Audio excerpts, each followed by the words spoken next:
Kvartiraga kirganda mana bitta chap qo'limizda birinchi bo'lib oyna bo'ladi.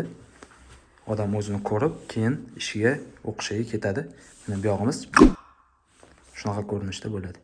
Bu betdan bundoq to'g'ri kelganda o'ng qo'limizda spalni, chunki shaxtamiz naryoq tarafda edi, oshxonani u yoqda qoldirganmiz. Shu bo'yicha ham planirovka bo'yicha polniy mana shu uyga qanaqa planirovka qilganimiz bo'yicha video qilingan. O'shani o'tib ko'rsanglar bo'ladi. O'ng qo'limizda spalnida kirganda mana bitta 2 metrli shkaf bo'ladi. Shkaf imamga tumba qo'ymadik. Tumba faqat mana bu tarafda bo'ladi. O'rtada kravat. Kravatda mana bu o'ng tarafida tumba bo'ladi. Bu yog'imizda mana bitta televizionani orqasidan bundoq ketgan MDF obshivka bo'ladi. Mana shu 1 metr qalinlikda. Mana bitta bo'yanishga dumaloq oyna bo'ladi.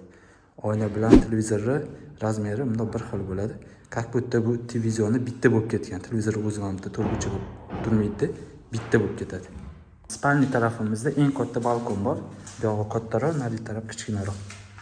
Xo'p, bu yoqdan hamxonada chiqqanimizda bitta prachniy bo'ladi. Bu yoqda kir mashina, tepasida sushi quritib beradigan mashina. Xo'p, bu yog'imiz polniy shkaf bo'ladi. Mana bitta o'rtada dazmol qilishga joy tashlab ketganmiz. Bu yog'imiz shunaqa holatda bo'ladi. Bu yog'imizda ham bitta sanuzol. Sanuzol mana bitta insolyatsion unitaz qilganmiz. Tepasida polniy tupli polli kollektorni joylashtirganmiz. Mana bu issiq suv, sovuq suvlarning turbalari unaqa bo'lib ketgan. Buni bundoq qilib yopib qo'ysa bo'ladi. Hop, mana bitta o'ng qo'lda detskida mana bittamizda polniy bundoq shkaf ketadi. Dars qiladigan joyi naryoqda bo'ladi. Mana bittamizda kravat. Mana bitta zal bilan oshxona. Mana bittamiz mana shunday oshxona bundoq gabrazniy bo'ladi. Mana bitta obshivka bo'lib ketadi. Mana shunaqa holatda bo'ladi. Mikrofonga qo'yadigan joy mana bu yoqda.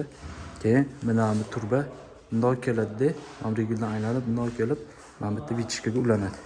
Bu yoqda xolodilnik, mana bitta rakvina, undan keyin gaz plita, tepasida vichka. Bu yog'imizda mana bunaqa divan, bu yoq chap tomonda televizion. Mana bu kotyollarimiz hammasi MDFdan pishib bo'lib ketadi. Mana shu MDFli panelimiz, mana shu mana bundan boshlab bundoq tushadi-da. Mana bitta oynasi. Hozir oynasini ko'rsataman. Hop, oynasi mana bu xonada. Uni balandligi 1 metr, amamini diametri 80 sm. Tegidan yoqadigan joyi bor.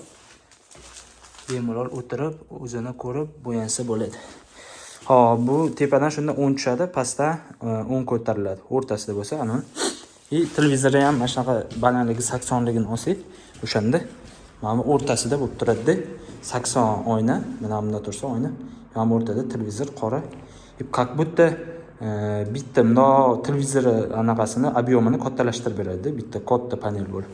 Agar televizor o'zini qo'yib qo'yganimizda mana bitta qora kuzov bo'lib turardi, mana bitta dumaloq kuzov bo'lib turardi. Hozir bitta yaxlit obyekt qilib beryapti.